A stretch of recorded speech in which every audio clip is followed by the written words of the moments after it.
Welcome to Patrick's Simulation Realities, where the world of conflict simulation comes alive through conversations with the people who shape it. From game designers and developers to play testers and passionate hobbyists, we explore the stories, strategies, and creativity behind your favorite war games. Dive deep into the art of simulation and discover the minds behind the mechanics. Brought to you by VUCA Simulations, connecting history, theory, and gameplay. Welcome to the show. So today my guest is Paul Hederer, right? I hope that's the correct pronunciation here. Close up. It's really the German pronunciation. It's Hederer. Right. What's the American pronunciation then? Anything that you want to guess. I've heard everything from Hederer to Hederer to you name it. Right. Okay, we stick to Paul. Yeah, that sounds really good. Thanks a lot. Thank you for having me on. I really appreciate it. Of course, yeah. So I want to thank you for your time. And let's see. So maybe we start with your background, like where do you live? What's your day job? What's your background in wargaming as a hobby, and how you came about to being a game designer in the first place? Okay. Let me try to go through all of that. Well, right now we live in Switzerland. We live just a little ways outside of Zurich, above the lake here. My wife and I have been here a little bit over 10 years. Before that, we lived in Germany, in Wiesbaden, in this area for 10 years as well. I'm originally from the States, but I came overseas when I was in the military. I was in the Air Force, and I spent a good deal of my adult life in Europe. I lived in Greece as well. And my wife is German, and when I retired, I just decided to stay over here, and here I am. I have my own small company. I do like communications coaching and a little bit of stuff with communication with, let's say, executives in companies. And yeah, it's really rewarding. I really like it. When you can really help somebody with something, let's say they're working on a big project or a presentation, I'll often help them with the formulation and the way that they present themselves. That's really rewarding, and I really enjoy it a lot. Is it some kind of leadership coaching and training? So yeah, leadership and communications. So everything from, let's say, body language to choice of language.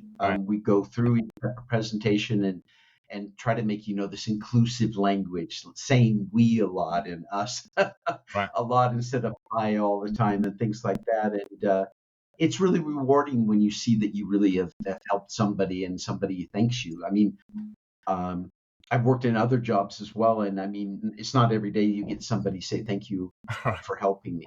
Yeah, it's rare. Yeah, that's a little bit rare. I've been gaming since I was a teenager. I got my first game, which was Avalon Hill's Tobruk, which was kind of the high end on the scale to start with when you're like 12 or 13 years old. But I saw it on a school trip. Actually, back in those days, they used to sell war games like in normal stores, and we were on music trip, and I saw it and I bought it, and I was kind of like, what is this thing? And I've been gaming ever since. Nice. So did you have someone to play it with? Yeah, when I was younger, when I lived at home, I'm originally from Idaho. I'm from the Rocky Mountains, and I was lucky enough to have two really good friends from the time that I was in middle school all the way through high school, two gamer friends, and we played all the time. And now that I look back on it, I realize how lucky I was to have some really good and steady play friends. We kind of drifted in and out of it as we were teenagers. There were other things. There were girls and school and sport and stuff. But yeah, I was really lucky that we had somebody to play with. Yeah, Mhm. indeed. Did you start like a wargame collection back then? Was it multiple titles, or did you stick to the Tobruk? No, I started buying right after that. My brother also got a little bit interested. He didn't play Uh-huh. too long. We played for a couple of years, and so we kind of pooled our money together. And um, that was back when I remember I bought SPI's Great War in the East in I think like 1978. Again, I was 12, 13 years old, Uh-huh. and back then, games weren't that expensive. I mean, of course, the value of the money changes, but I remember that was a really expensive game, and I spent $14 for it. Mhm. Wow, $14. Yeah, I think when I went into the Air Force, I left home when I was 18 and went in the Air Force. I left my collection at home, and I'd say I probably had maybe 30, 40 games. Right. Yeah. Yeah. So And did you have some wargamers in the Air Force as well? When I was in the Air Force, I didn't play too much. Uh-huh. I played a little bit. So when I was in tech school, I didn't play at all. I went to language training. I was at the Presidio of Monterey in California, and I actually learned Arabic. I was there for a Oh, year. wow. And to be honest, Patrick, I'll tell you what scared the daylights out of me was this was in the mid 1980s, and it was really in the craze time of Dungeons and Dragons. Mm-hmm. And we had so many people who failed out of language school because they were playing Dungeons and Dragons. Just And too much. um, Uh, yeah, you would see them, so they weren't studying, and I know they even talked about it a little bit there, the administration, that they were wondering if they needed to do something because you would go down to the day room and you'd see 12, 14, 20 people playing D&D, and they would be up until 1, 2 o'clock in the morning. And so when I saw that, it kind of scared me a little bit because if you failed out of language school, they gave you probably the worst job they could find. They would give you some type of job. They send you to Minot, North Dakota, or something like this. And um, so we were all pretty motivated to pass. So I didn't play until I got to Greece, and then there were a couple guys I met there. But and then I went to school. I went back to university, and I wanted to get my degrees. And so I was out of gaming for about 15 years or so. yeah. And the typical stuff, career, school, family, all that. Yeah, Yeah. The way of life. Yeah. Well, yeah, I'm absolutely. wondering why they didn't play D&D in Arabic then, right? As a tool to learn to learn the language would have been Yeah, smart, that's a good idea. We should have thought of that back. right? All right. So Yeah. what did you study then? I studied communications technology, All right. so like mobile communications technology for like stuff like mobile phones and cell towers, radio, propagation properties, and all this stuff. But I studied Arabic as well. So when I ended up getting my degree because of my Arabic studies, I was able to. Um, my first degree was in radio communications technology, and then I had a secondary in Arabic language because of what I had learned in the Air Force. And then um, I went on and got a second degree. I actually got a bachelor's of arts degree, which at that time was kind of the big thing to do. And again, with a specialization in languages, a little bit of culture, and I did some history as well. So because I was, so crazy about military history and history in general, I thought, why not? I'll combine it up with all the other stuff as well. Yeah. Do you still use your Arabic skills? Not so much. Mhm. Every once in a while, I'll run into somebody through my job that speaks Arabic, and then we do it kind of for fun. It's more of that, and or maybe you see somebody, and like here we had a waitress here in one of the local restaurants, and she spoke Arabic. I kind of picked that up, and then we were speaking back and forth, and it was fun. But professionally or on a regular basis, no, not really. Yeah. So then you had like a 15 years break, and then you got That is back correct. into wargaming again. How did that happen? I had a little bit more time once so it was actually after I got out of the Air Force and I retired, then I started working for the US government. Mm-hmm. And when I got a little bit more established in my job, then I really found that I had more time and I gradually kind of drifted in. I mean, I always had a group of games that I kind of carried around with me and always had with me. So it wasn't that I completely lost interest or anything. It was just more, to be honest, trying to be a little bit self-disciplined. And when I was studying also at the university, not to get distracted. Yeah. So when I got a little bit more established and came back into it around 2010 or so, I would say, um, uh, it was like the scales fell from my eyes, as they say. And when I was looking at the World War One games that were available, because that still was my main area of interest, I was just amazed at what was out there because I hadn't really looked. And I actually started playing the one of the first games that I started playing, and one of the first games I bought was Michael Resch's Twilight in the East, Mhm. Yeah. which I think came out in 2007, and I bought a copy in 2010, and then started playing it online with a couple of guys. Yeah. You use Vessel for that? We did. I played in person with my friend Peter Dietrich, who lives in Germany, Yeah. and he and I also ended up playing Offensive Ultrons later. And we actually play tested with Mike as well. He came in, oh goodness, when was that? Maybe 2016. Mhm. And Peter hosted him at his house, and we had a group of 6 or 8 guys. And we played his Offensive Ultrons that year. Oh, nice. Yeah.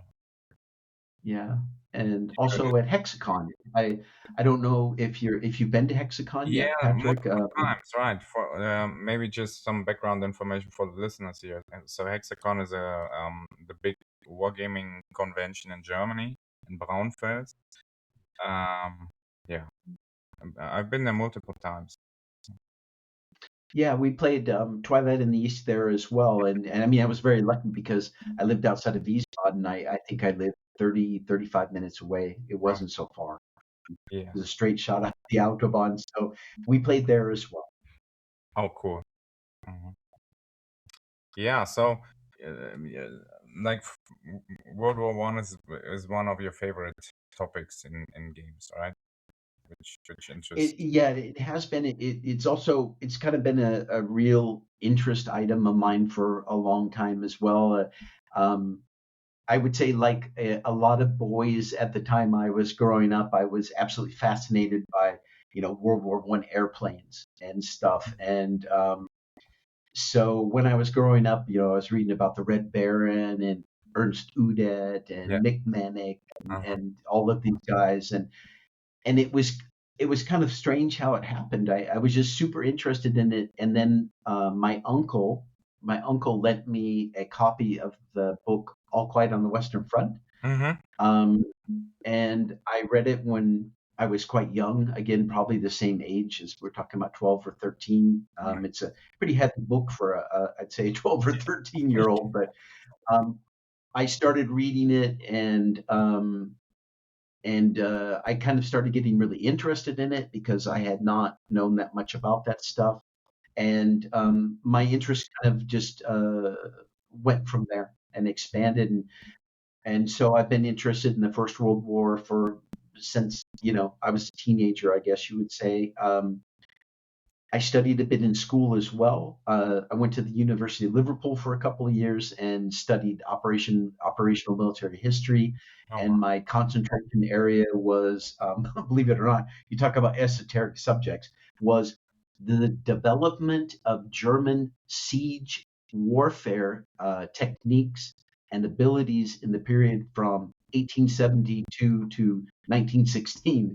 Oh, yeah. And yeah, so because I was very, very interested in this whole aspect of how, when the First World War started, the Germans were in some ways a little bit more better equipped than some of the other armies. for what they meant, and so I studied this for a while as well. But Oh, interesting. yeah, I've been interested in the First World War for a long time, but also the Second World War. I went through also Napoleonic's phase, um, and I have I would say my shelf is probably my shelves here is probably 2/3 uh, Second World War, American Revolution, American Civil War as well. I'm also very interested in as well. Yeah. So it's a good mix. Yeah, well, because there's so, but there's, I mean, we're really lucky in the times that we're living in. There's so many good games and good games on so many different subjects, Yeah. and So personally, I don't know. I think all the periods have something to them. So I will not like focus on one period. yeah, absolutely. It kind of depends on our moods too, doesn't it? Us as gamers, you know, you see a movie or you read a book, or you know, like what happens often here is one of the people you play with gets a new game or gets interested in something, and then we get interested in it as Yes. well. I think that's really, really a big part of our hobby. Yeah, and maybe it's December and you break out the board games. Right. Yeah, exactly. You know, it's exactly right. I saw that. I always see that on Facebook where guys will say, you know, thinking about the Battle of the Bulge today, and then they'll start playing a game, you know, almost day for day. So it's quite interesting. Exactly. So it's a roughly two week period, and yeah, you can play it real time. That's true. That's true. We could even go visit the battlefields. None of us live so far away that, yeah, we can go see what it was like, or at least see what the terrain was like. And I Yeah. guess if we go in winter, we can see a little bit of what it was like as well. Right. Did you do that in France and Belgium a lot? Yes, I have. Yeah, I was there a couple of times. I was there in the winter and the summer, and from Wiesbaden, it really wasn't far at all. Yeah. It really didn't take as long to get up there, but it's also a beautiful country. It's also a beautiful area up there. You get good food. So That's true. Yeah, Wildschwein and all this other stuff. You know, it's like their specialties up there. That's true. okay. So then, how did you end up being a game designer? Right. That's something totally different. Right. Yeah, it kind of came about. I would say it kind of came about slowly. When I got back into gaming and I played Mike Rush's games, um, it really made me start thinking a lot about the war and really how it showed it at this operational level, which I think is a fascinating level. I would really say, at least for my gaming, I like tactical somewhat. Strategic, of course, there's some really, really good strategic games, but operational is really is where it's at, I would say. And so after I'd played his game for a while, I actually contacted him, and he and I got into a conversation over a period of time and kind of sharing ideas and experiences. And I had told him about an idea that I had. I was very interested in the Romanian campaign, and I had been since I got this game Great War in the East from SPI back in the late 70s. And I always kind of wondered. I remember I was like, well, I wonder why there was never a game of that in there. And so I thought it might be kind of interesting to explore this because it's a very, very unique campaign. Um, and I think one of the things I had not thought about, and probably the reason why it was not in the original thing, is because of the size of it. It's a very, very big campaign. And so I kind of started working on that with his encouragement, and he really helped out a lot. And we exchanged information really for a very long period of time. I very, very, very slowly started the idea that maybe I could make a game on this, and that was the genesis of it. That's where it started. All right. How did you approach this project? Like, did you start with a draft map or like the order of battle, and how did you come along with the system for the game? And Yeah, that's a good question. Yeah, so my first, I think I still have it here somewhere. My first thing I did is I made a really, really, really ugly map of the Romania area. And I remember at the time that the scale was like 8 kilometers per hex. So the map was humongous. It was so big. And I basically took a World War One period map and I scanned it in and then put a hex grid over the top so I could get an idea what it was like. And then went from there and then started working on the order of battle a bit. And I played around a lot with Mike's system. I was very interested in it. His system has also undergone a lot of changes over the years, but this was the original Twilight in the East version of his game, and I thought, okay, this might work. And then started doing some research. I went to the military archives in Freiburg because we lived in Wiesbaden and we didn't live so far away, and I I had used them a little bit when I was at school, and so I was a little familiar with them. And I went back down there and found I could find some information, find some things there, and started working on the order of battle as well. So it's primary sources you use. Yeah, actually, it's kind of interesting. As kind of has the project, not jumping too far ahead, but as the project has developed, it has become um, the how would I put it? The most least primary source is the official histories, but a lot of it is original stuff from the archives and also from the Russian archives as well. Yeah. Cool. Yeah. Did you spend a lot of time in there? I spent a lot of time in the archives in Freiburg for sure. The stuff I did initially in Russia, I hired a guy in Moscow to go to the archives there, and he got me a bunch of Order of Battle stuff. This was back in 2000 and I don't remember 15, 14, 15, something 16. It's been a long time.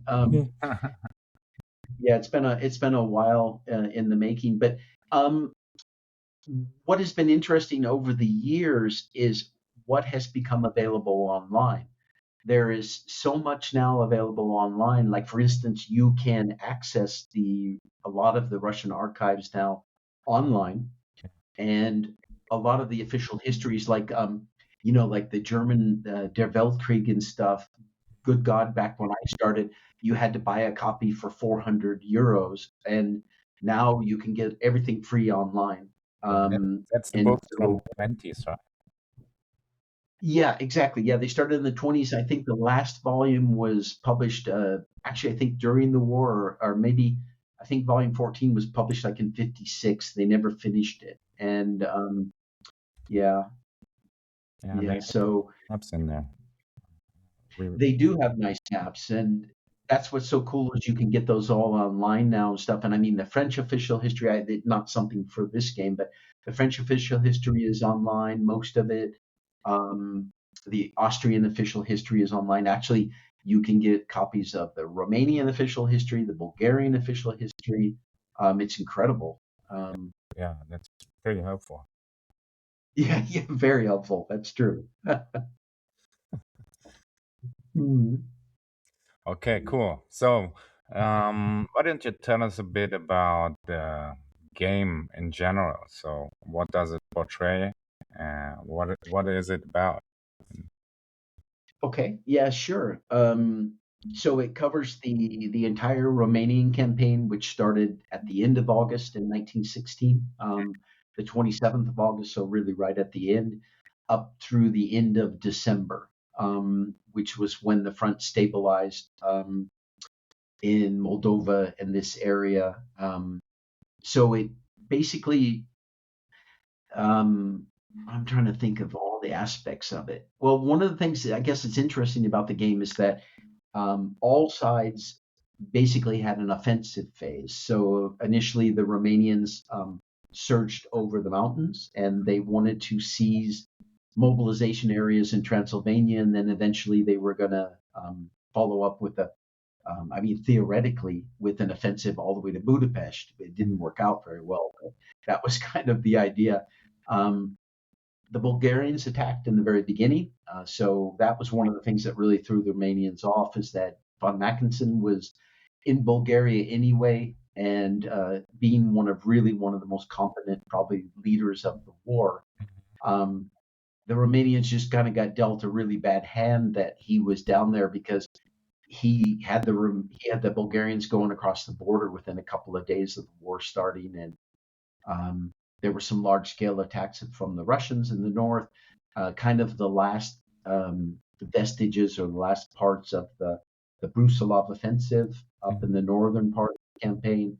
So basically, it shows all of these. It's quite a complex campaign. I mean, there's 5 or 6 different nationalities involved, and it shows the run of this campaign from the initial Romanian offensives and then the Central Powers counteroffensive that basically advanced about 800 kilometers. Oh, wow. Really, for the First World War, really quite an extraordinary campaign. So it's still gonna be a big map. It is, yeah, it is. It's about actually the map is about 43,000 square kilometers. It is a huge area, and what is interesting for me, and really one of the things that kind of caused the Romanians a lot of problems, is that the front, what ended up being, let's say, the Russian Romanian front, is as big as all the rest of the Eastern Front, um, because it's about 1,200 kilometers or 1,300 kilometers altogether. And I think that's something that a lot of people probably don't realize. You don't think anything about it, but um, it really expanded the size of the Eastern Front, and so it's a very, very big area, and a big square area too. So the map has to be big, because um, the Central Powers offensive that they did, this first Blitzkrieg, as the name of it goes, was because they swept in basically from the west, and then turned and swept everything in front of them to the east. Um, and so it is a big area. That's true. And assume it makes up for some nice smaller scenarios as well. Yeah. Right now there are, I believe, let's see, there's 7 completed scenarios, or ones that need to be tested. Some have been played a little bit more, but there are 7. And I would say easily, I'd say at least if needed, I would say there would be at least another 10. Um, Yeah. there A lot of the scenarios right now are kind of there's some very short ones that I made for people to learn, say just 1 or 2 turns long. Mhm. Let's say learning how to use the system, the supplies, and then there's some intermediate ones which kind of in as an afterthought or thinking about it again, probably are what I would call intermediate campaign scenarios that last about 20 turns or so. And then I think some of those could be broken down even further and just have the initial couple of turns. So yeah, there definitely is no shortage of scenarios and potential scenarios. Yeah, interesting. So Yeah. you said it started out like with the with micro race system, right? Which is Yeah. pretty well known for the period, from offensive outrance and the East Front Twilight. What was it? Twilight in the East. Yeah. Exactly, Twilight in the East. And I think there's also the third one. I got it in my shelf as well. Yeah. The Serbia game. Yeah, exactly. Yeah, Serbian must sterben, right? Yeah. Yeah. But then you switched over to a different system, right? Yeah, that's right. And in the let's see, now I have to think about the timeline. At the end of 2023, All right. and then coming into 2024, it was one of my local friends here had played Knock Paris, and he really, really liked it. and he was kind of chewing my ear off about it. Now he played a lot of scenarios, and he just really fell in love with the game. And I think it kind of planted a little bit of a seed in my head. And I remember that talking about it and thinking about it. And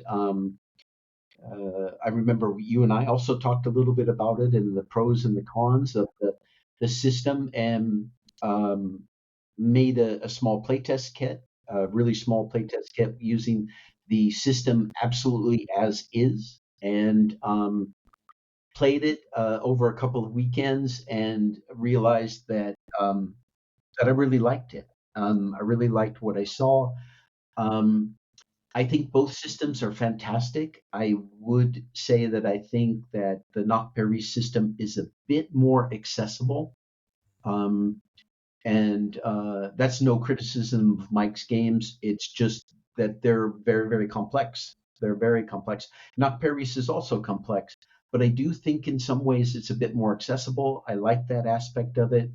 And then pretty much made this whole scale transition over. And Bertrand was very, very gracious and very forthcoming with sharing his research as far as, let's say, like the order of battle and more specifically, let's say, the valuation of the units. Yeah. And I noticed that they really matched up with the research that I had done. And when I saw how easily it was for me to basically transition directly in there, and that his numbers held pretty much for what I was seeing for my numbers in a completely different theater with different armies and all of this, I was very encouraged. And that was the start of it. That was the start of it.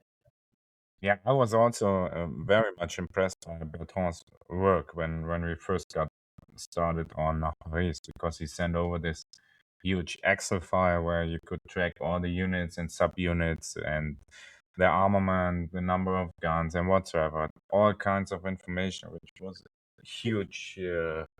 Must have been a huge effort just to collect all that data. It's incredible. So. Yeah, absolutely. And his analysis too, of the different soft and hard factors, Yeah. the weapons things. And again, what I found so intriguing was, at least for me, was looking at his sheets was a little bit like reading a language that in that everything matched up pretty closely with the valuations and stuff with the 150 millimeter howitzer Yeah. and the 105 millimeter and all this. And I found this very encouraging. And he and I had a lot of discussions in the very beginning. And then some things, of course, are a bit different, and there were some transitions that needed to be made. And this came a little bit more apparent, playing it a little bit more or kind of expanding it out. But a lot of it has to do with the historic time period. And, warfare was in a big transition phase during, the whole of the First World War.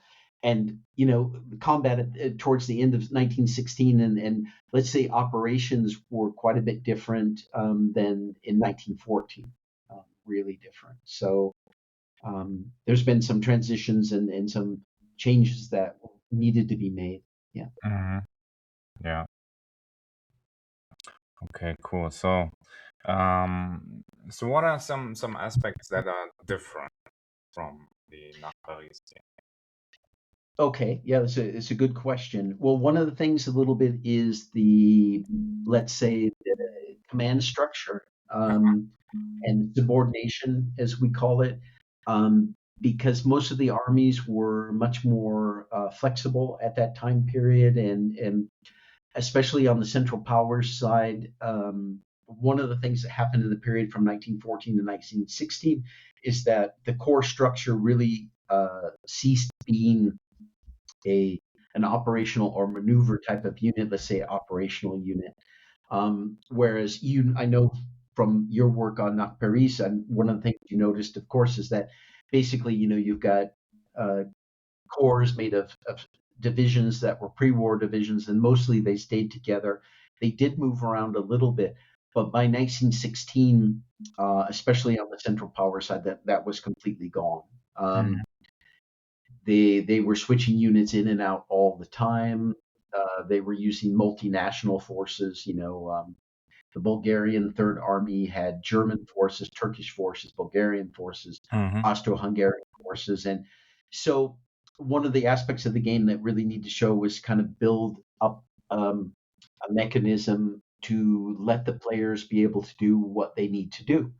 Um, that makes it a bit more complex because instead of the units being hardwired, as I would say, that the first and second division are in the first corps for the Mhm. whole game, they move them around a lot because indeed this flexibility was a big aspect of what it is they did, and there were also different things. The Germans had these ZBVs, they call them these Sonder. I forget what exactly stands for, but they were basically core-sized uh, organizations, but they controlled as many as 6 divisions. And there were 2 of them actually in the Romanian campaign. So aspects like this caused us to have to really kind of flesh out this aspect of it. So that was one. The other would be that the theater is really different. There's not the rail net and the road net, let's say, like in northern France. Yeah. So there's a little bit of difference in the maps, of course, a little bit difference in the terrain, um, and how they operated. The railroad system is really quite different. Bertrand has a very robust rail system, and I would say that this game has one as well. But the aspects of it are a little bit different. More in Romania is more to do with supply. There is some rail movement, but none of the forces, other than the reinforcements, came in. They didn't do any big strategic or operational redeployments of forces. So there's not that much rail movement, for example. Yeah. Got it. Mhm. Yeah. Yeah. Sounds interesting. So, um, what kind of challenges did you stumble upon while working on the project? I mean, it must have been about 10 years now. So, Yeah. Um, Part of it was definitely research. Really, one of the things was like the Russian order of battle, because there's no published order of battle for, let's say, a comprehensive order of battle when the Russian forces came into the theater. There's not a book or a reference or something like this. So when the when the Russian archive material became available online, it really allowed me to go in and build that extensive order of battle, and that honestly took about 6 months. It really took about 6 months to build this because um, by the time it was all done, about I think it's about a third of the Russian army was in the Romanian theater. There were over 25 infantry corps and I think 12 to 15 cavalry divisions. It was a huge force, and kind of trying to track this down and get it accurate, because it's really important that of course, that the units come in when scheduled. Um, the same goes for the central powers, because 90% of the units that end on the board are not there when they begin. And trying to build this all up was took a lot of work. It really took a lot of work. Because you would see references to some division was in this area, and you would say, "Oh, where did that guy come from? Where's this? When did the 11th Bavarian Division arrive? And then you look and look and look and look and look, and you can't find anything. There's nothing in the official history." So then I would go maybe I would look at the divisions, then I would look at the regiments, I would go and I would find the regimental histories, and then I could usually almost always find it to the day of when they arrived. And of course, this is very time consuming. So that was definitely probably one of the biggest challenges was the research, really the what about research. the language barrier? Do you Yeah, yeah, no, I can read Russian well enough that I can figure out that there's something I want to look at more in detail, and then of course then DeepL's your friend. And I also had some people that helped me out. So there's a lady who's actually a local client who was born in Russia, and she lives here now. She works at an engineering company. And actually, her and her father helped me a lot. He was a colonel in the Russian military, and he helped me a lot. I also had a good gaming friend in Russia who has helped out with some materials and also with some translation stuff. Um, the Romanian stuff, mostly I had to do by just scanning through, and then because I was able to get copies of the official histories in PDF form because they're online, I was able to scan them, and then I was able to use, language processor. I could read through it, and then when I saw something that I really wanted to look at, I could take a look at this. And more recently, I don't know how familiar you are with this, but I've been using Notebook LM a lot, and Notebook LM is absolutely outstanding, absolutely incredible in Notebook? that you I've never heard of that. Yeah, Notebook LM is a AI product that was made to as a study aid for students, and what it allows you to do is you can drop sources in there in Word or PDF or whatever. It goes over multiple languages. It doesn't make any difference as long as the OCR, in other words, the quality of the scan of the language is good.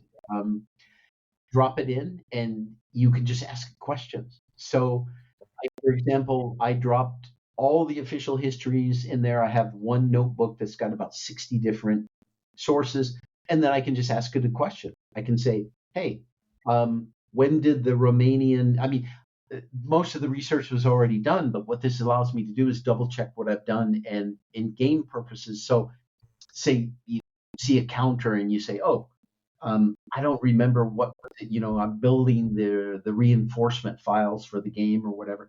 You ask, you say, "When did the 17th Romanian Division finish its concentration during mobilization?" And it thinks, and 15 seconds later, it spews out an answer that it was completed on, the 3rd of September or something like this.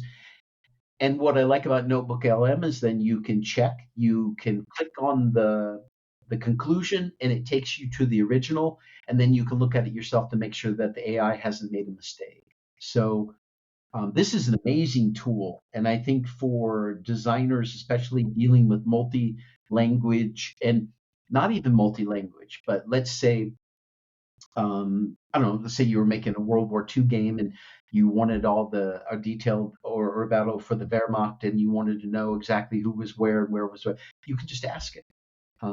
What units were in the area of Minsk on in this month, and then you could start from there and then expand out. It's incredible. Check this. This out. This too. Yeah, I can only recommend it. One thing it's also good for, what Notebook LM is also good for, is checking rules. And it's really cool because you can ask questions. For example, when you've been working on the rules a lot, you can dump the rules and all the tables in there, and you can just ask it straightforward questions like, "Are there any rules contradictions?" And Yeah. it'll start spitting stuff out, and it'll say, in case 12.75, it says that da da da da da, but in case 12.16, it says this. And then you can look at it, and sometimes it's a little bit off, or maybe it's misinterpreted something a little bit, or it finds something that's really that you need to look at. So I think the role of AI in game design as an adjunct, not as saying give me the rules for a 1916 World War I game, but using it to augment your work, um, it's incredibly powerful. Sorry, I need to get off my soapbox, but this is one of my personal interest things is using AI as an enhancement. Yeah. And that's really interesting because that's a topic that we are thinking about as well, right? Using those tools Yeah. for game design, but just for things like quality control and proofreading and whatever. Yeah, it's I have to say, at least Notebook LM is pretty amazing. I don't have so much experience, let's say, like with ChatGPT and stuff like that. I use it a little bit in my work. A lot of teachers use it, and I use it somewhat. But Notebook LM is pretty incredible because you decide what the sources are. Yeah. And that's the big thing, is that if you know that something's a good source, like you want to drop in, I don't know why you would want to, but if you dropped in 14 volumes of Der Weltkrieg, Mhm. it'll give you a summary in 35 seconds. What used to take, when I was studying, would have taken us 2 weeks to put together. Yeah. Yeah. That sounds great. Cool. Yeah. Yeah. So what's the current status of the project? Yeah. So you know, we kind of got off to a slow start. The first case there, we started last summer, and then we didn't have a lot of participation within the play testing, and I had to really kind of make some decisions about what I wanted to do, and you and I had also talked about it, of course, and I'm really adamant that I wouldn't want to publish or even submit a game that had not been thoroughly play tested.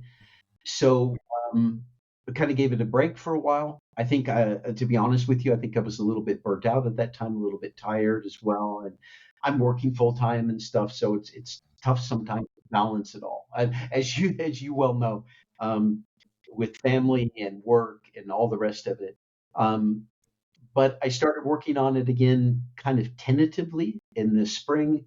To be honest, Patrick, kind of in reaction to a lot of people contacting me and individually and saying, I would really like to help. I would really like to play test. Yeah.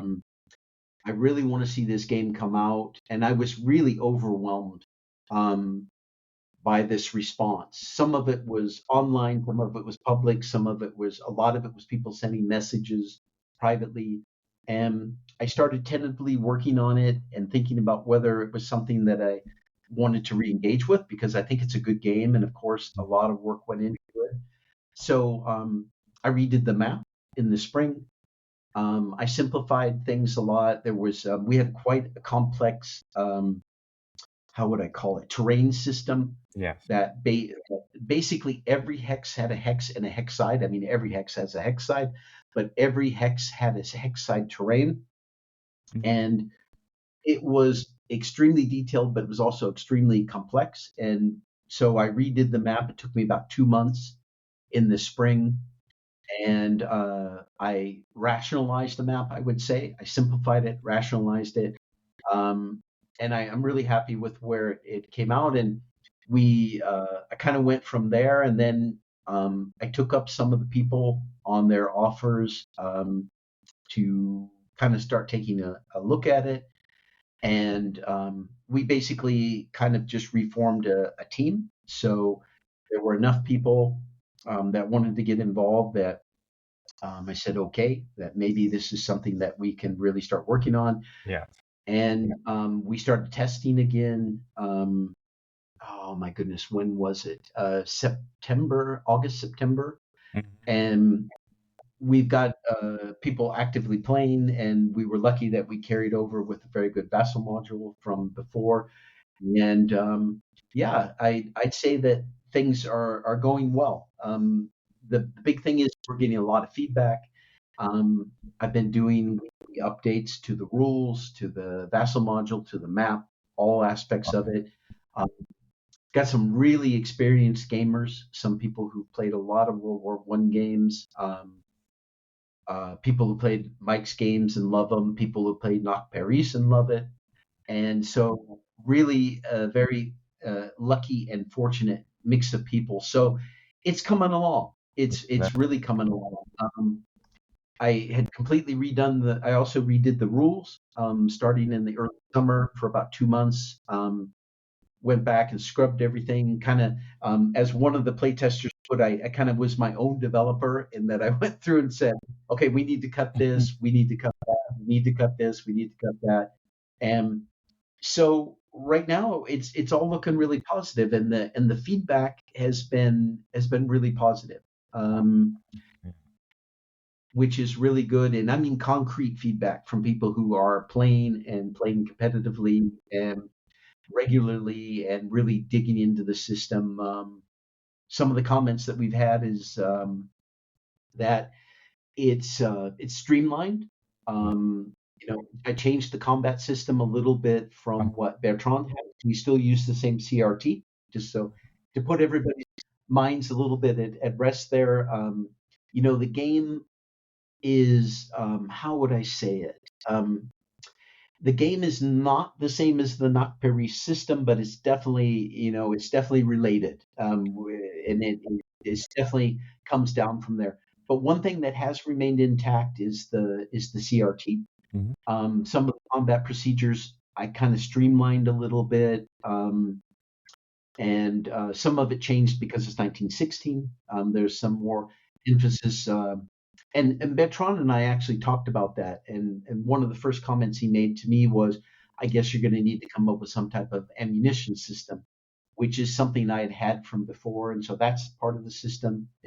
And yeah, so overall, I'm cautiously optimistic. The main thing is that people are playing, they're providing feedback. We're revising, constantly revising, updating, adding, deleting also, and for instance, one of the things we've been talking about is the air system.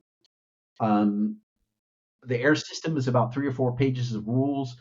I'm not really sure it's needed. I think it's cool, but I'm not sure that it was that big of a influence in the campaign.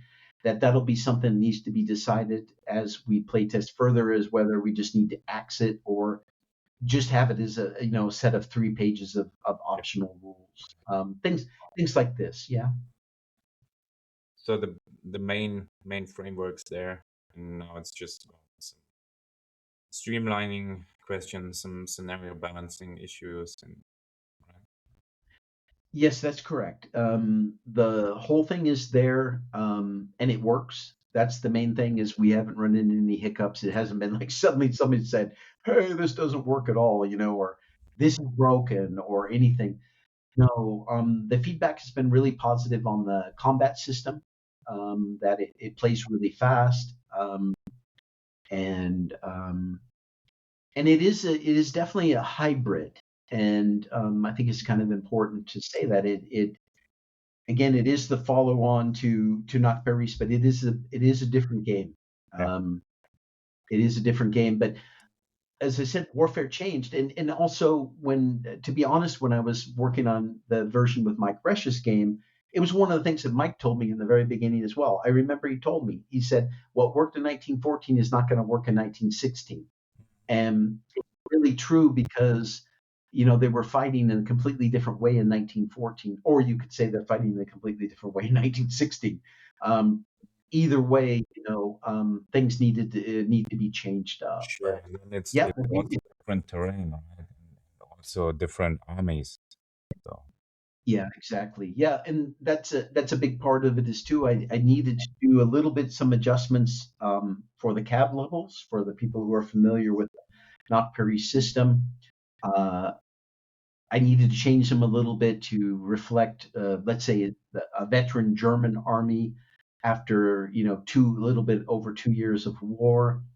The initial cab ratings from 1914 weren't quite reflective of what I would say were the relative cab values between a veteran and very proficient German, combat bloodied unit and a Romanian unit that had never been in combat before. So the spreads are a little bit wider there. yes, yeah, cool. Yeah, All right, and sounds very very interesting. yeah. I'm eager to play it myself, and I think we're gonna share maybe some artwork pictures, like some playtest pictures with the prototype artworks, which are pretty nice, to be honest. Mhm. So, did you do them yourself?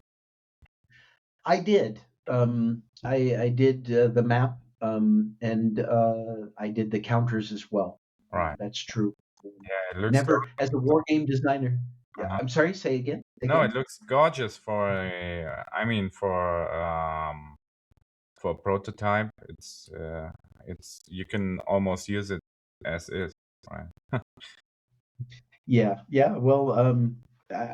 That's very nice of you to say. I'm happy with it. I'm sure that the art guys will have some inputs on it, and then some things they want to look at. And but we really changed it a lot. I mean, that was one of the things. Even the counter design is very similar to Knock Paris. Yeah. Really, I think anybody who played the game will look at it and say right away, okay, here's the there's the cab, there's the CBF, there's the AFF, there's the ARF, and all this.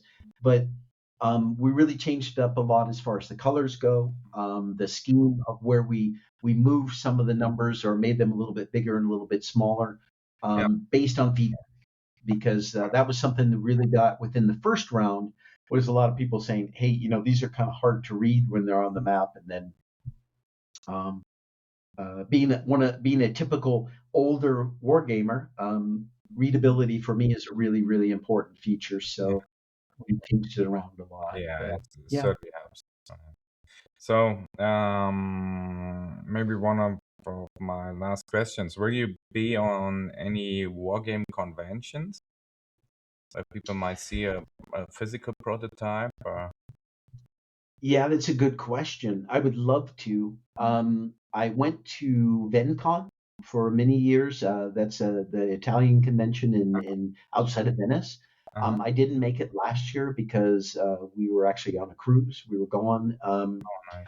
This year, yeah, I would love to if I have some time. Uh, It's I think this year was extremely busy, both for family right. and for work and for some other stuff. I think next year might be a little bit better. I know the friend I told you about that played Knock Paris Uh-huh. was kind of kicking around the idea that we should try to go to one of these really great Spanish conventions. I've Oh heard yeah. really good things Uh-huh. about it.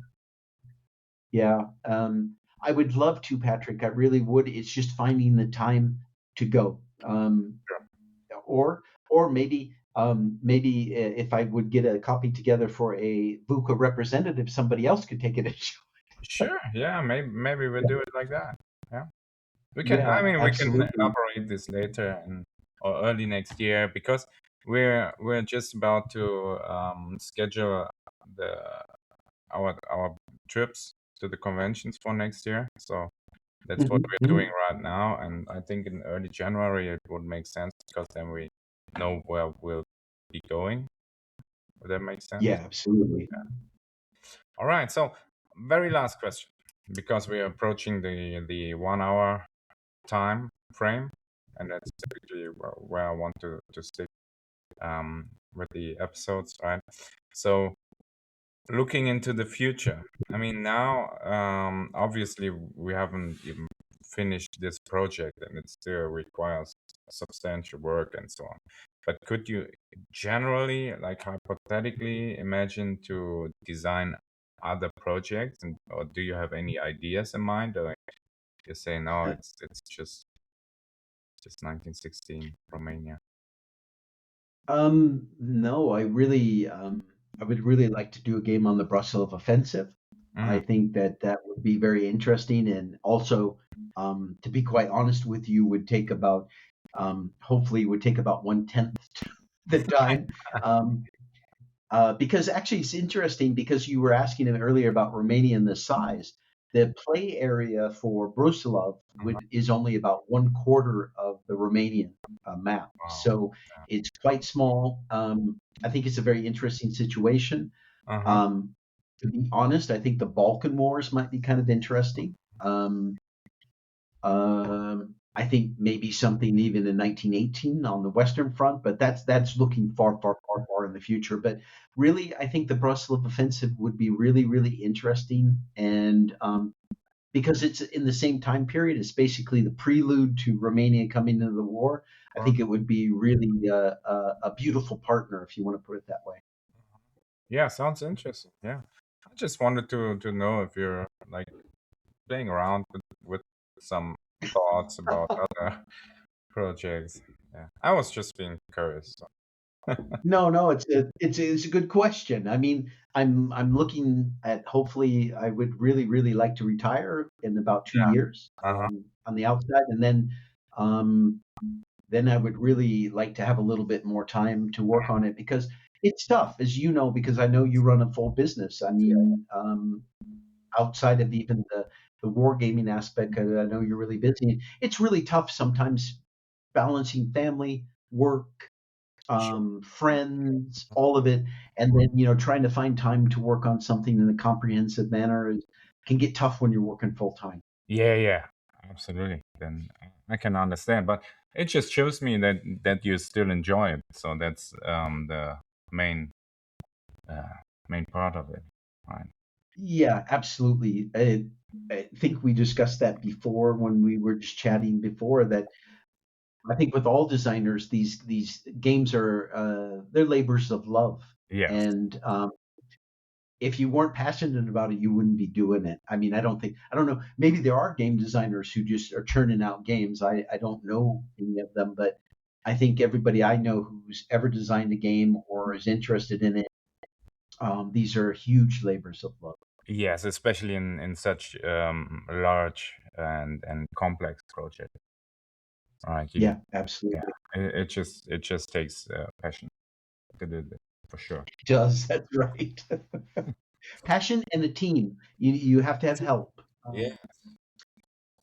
So Yep, you have to have help. You have to have people who play, people who give feedback, yeah. and my hat's off as always to good play testers.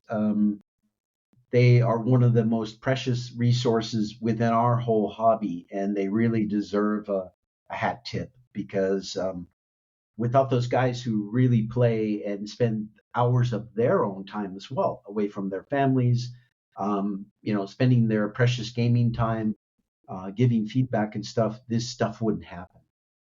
Yeah, for sure. So thanks to all the supporters. That's for sure. Yeah, All right, absolutely. cool. So Paul, I want to thank you so much for joining me. It's been super interesting, and maybe we're gonna do a follow-up episode when the project approaches the finishing line. Right? Mhm. Yeah. So Yeah, gladly, and thank you very much as well. I really appreciate the you taking the time, to do this with me. It means a lot to me as well. yeah, of course, it's very interesting to hear. So all right, then have a great Christmas season and good yeah, Happy New Year. All right. Yeah, you too, Patrick. For you and your family, all the best in the holidays and for the new year. Yeah. Yeah, we'll stay in touch anyways. Yeah, absolutely. All right. So then have a good one. Bye bye. All right.